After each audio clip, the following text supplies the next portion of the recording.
Yo, this is your boy Kevin Lyttle. Right now we here on WWETV, Worldwide Entertainment TV. You don't know. Yeah, man, yo, check out my brand new single, Slow Motion. And you don't know, Mr. Turn Me On is in the building. Yeah, man. Yeah. Boom, bam.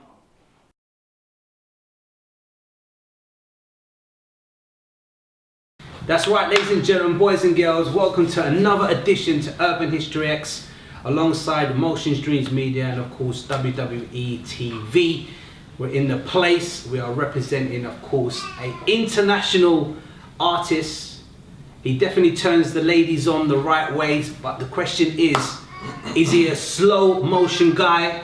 We need to find out the ins and outs right now with my brother. Kevin Lyttle is in the UK, baby! Mimsy. We're here. Kevin, welcome to the UK. Yeah, man, thank you, man. How are you?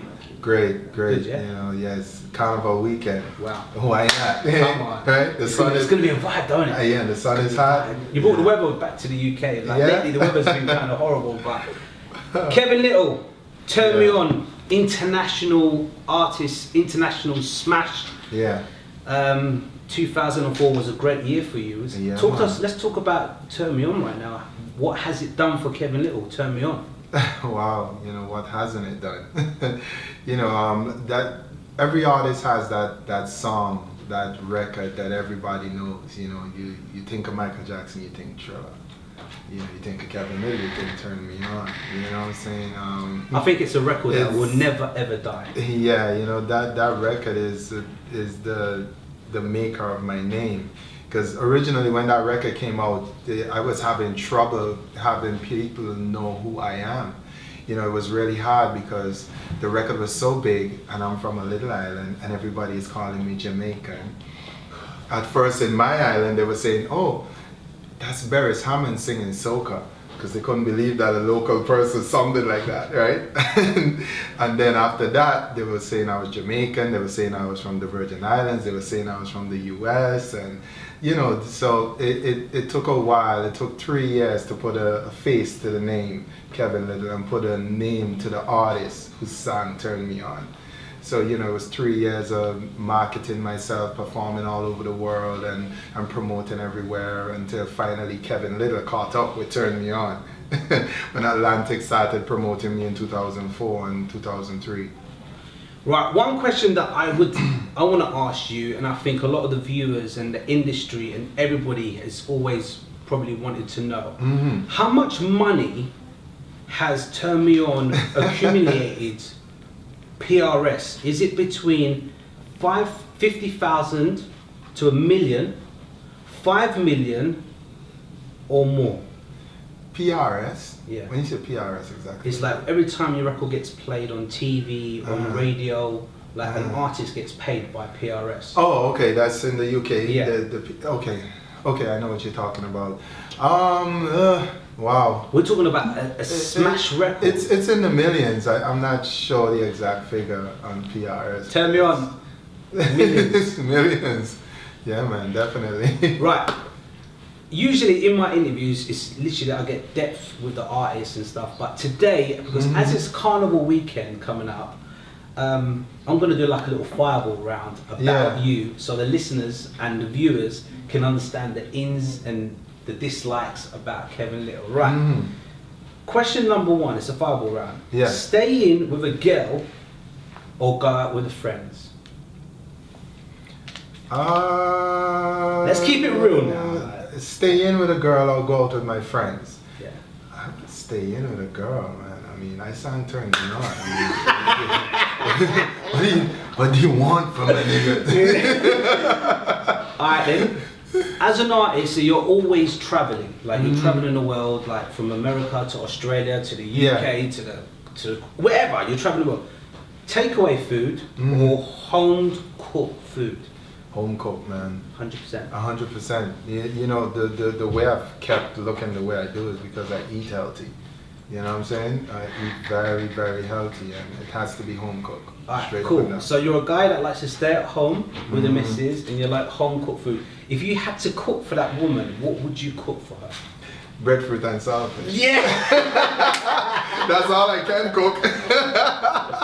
Alright, Okay, you're at home with the missus now. You've done that nice meal now. You're chilling. Netflix or chill, or take her to a cinema.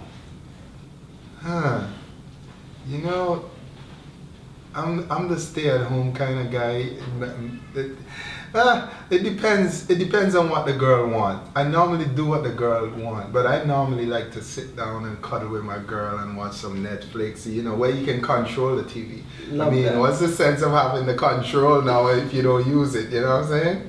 Alright, now you're at home, you're relaxing watching the film. Is it a Courvoisier gang or is it a champagne gang?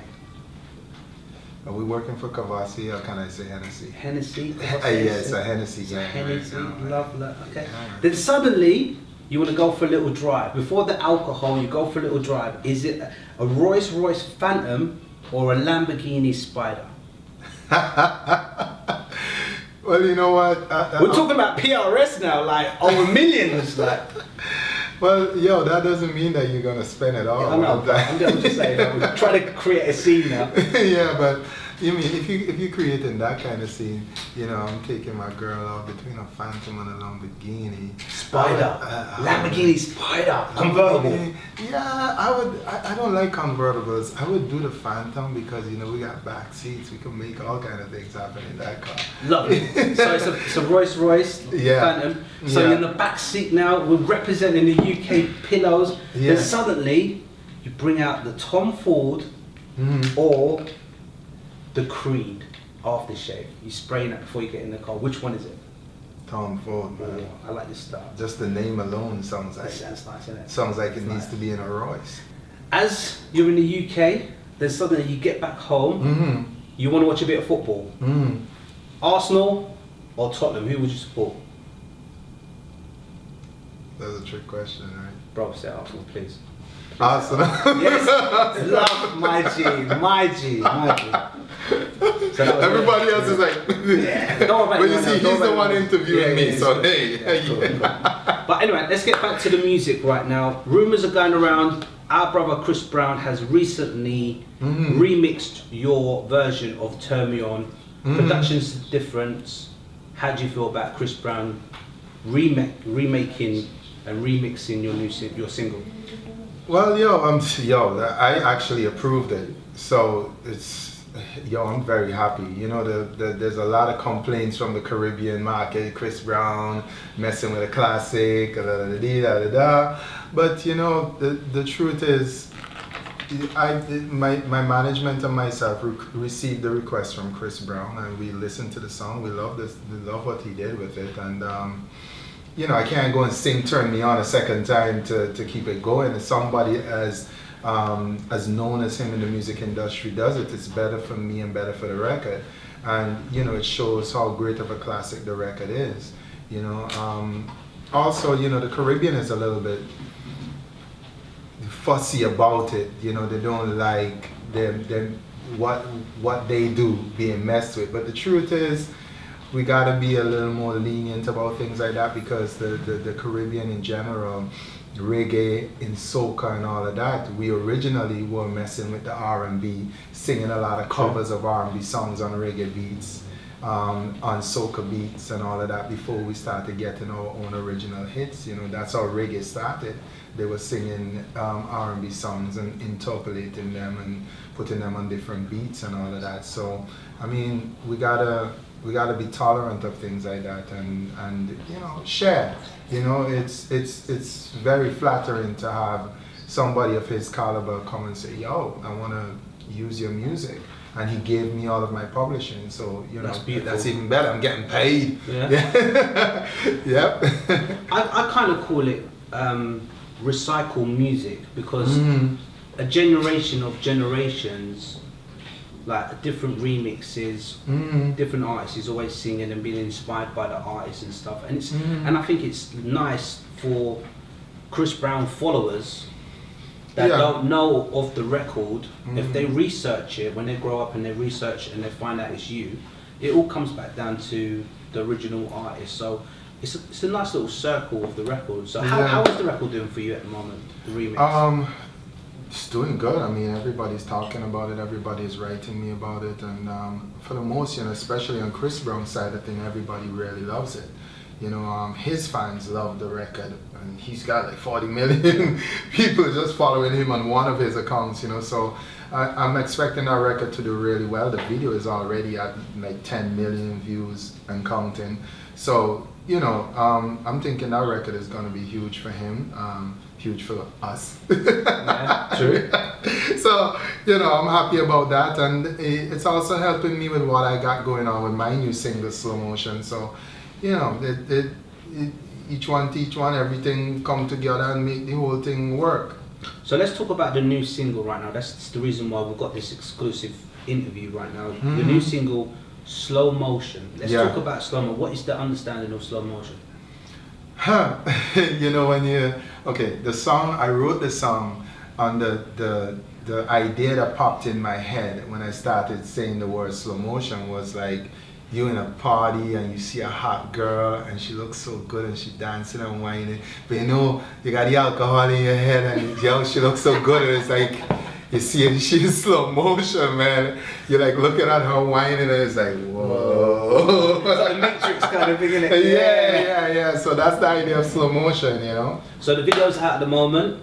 Yeah. And how is it doing online at the moment? It's doing really well, Right now we got 2 million views, and that is incredible for a Caribbean artist right now to in less than a month, have 2 million views basically and counting. And the song itself was remixed. This version is the international mix, which is done by Banks and Ranks through Ministry of Sounds here in the UK. That was done, and it's doing exceptionally well. I mean, before we launched it in Australia with my record label Tarragon Records, and we started building the buzz, and we did it through my distribution company too, which is EME Distribution, that we got a lot of features on a lot of the DSPs. I got to shout out a lot of the DSPs that supported me in the beginning and they're still supporting now, like Spotify and Apple and Pandora.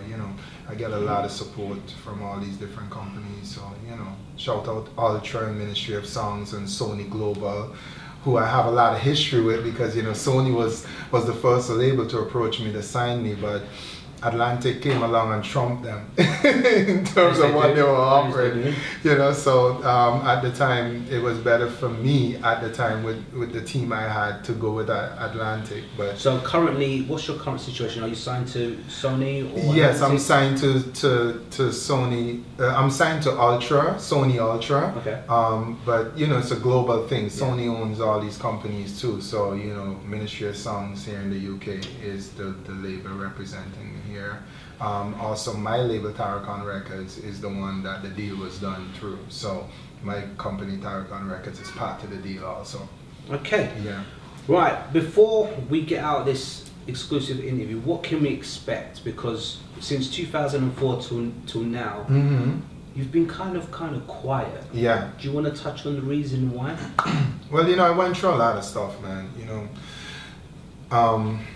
My management was not doing the best. My management, as soon as I penned the deal with Atlantic Records, things got kind of crazy. My manager steps off a plane with me from Miami to New York, and the cops are waiting for her and throw her in jail. What? And she was in jail for so all the time Turn Me On is big and blowing up in 2004. She's in jail, and I'm there trying to figure out what to do. And I was trying to be loyal, and she didn't come out until 2006, 2005, and I had nobody managing me. Wow. And then after that, 2008, by then I fired her because she came out after I was being so loyal and not taking on any other manager. She goes and tries to manage other people. So, and I got tired of it, and I decided it was time for us to part ways. And then in 2008, my mom dies. I'm sorry, bro. Yeah, so that kind of threw me up for a long time, it really threw me up for a while. And my grandmother just died. So now it's just me.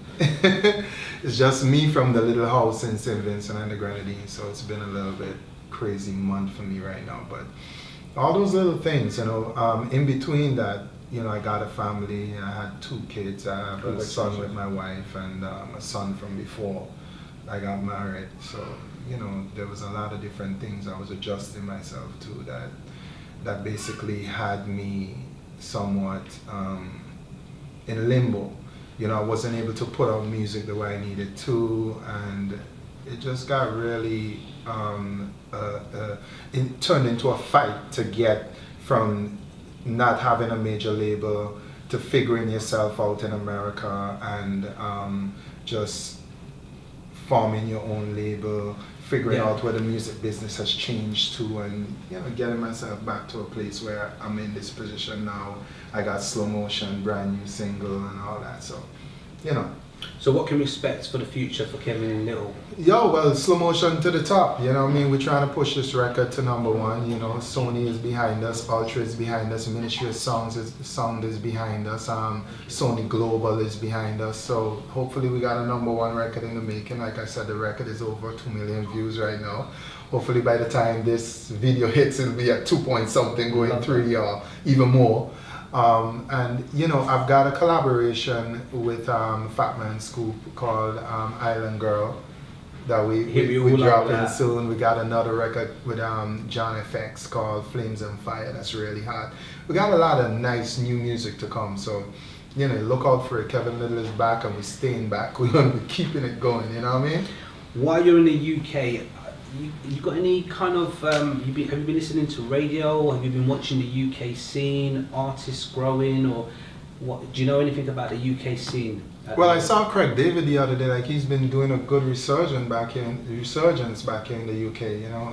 I saw him performing and doing his thing. I like Craig David, I'm a big fan. I've not really kept up with everything else. I know a lot of the UK music has now become very popular in America. So there's a lot of artists that you're thinking is American, but they're from the UK. You know? So I'm a little bit confused as to who is who these days. Yeah, man. Okay, we're going to keep it nice and short and sweet right here. Do you want to give a shout out to anyone? While you're shout out my whole team, Taracon Records. Shout out Bina Turner, as she calls herself on Instagram. Bina from the product manager at Ultra. Shout out Patrick Moxie at Ultra.